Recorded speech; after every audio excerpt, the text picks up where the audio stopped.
Let's solve one beautiful math question in the easiest way. Ready?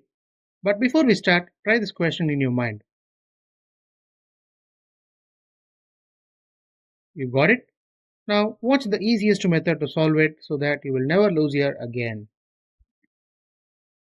We are given 7 minus 3 into 7 minus 3.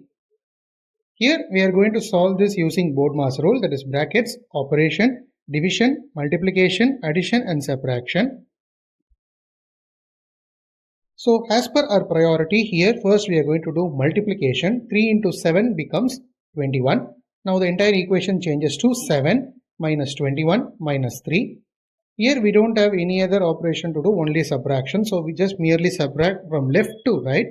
So 7 minus 21 becomes minus 14. Now we have minus 3. So minus 14 minus 3 becomes minus 17. Therefore, the solution of 7 minus 3 into 7 minus 3 is minus 17.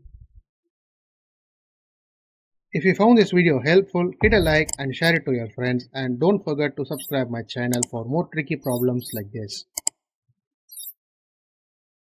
Thank you friends, we will meet in a new interesting video.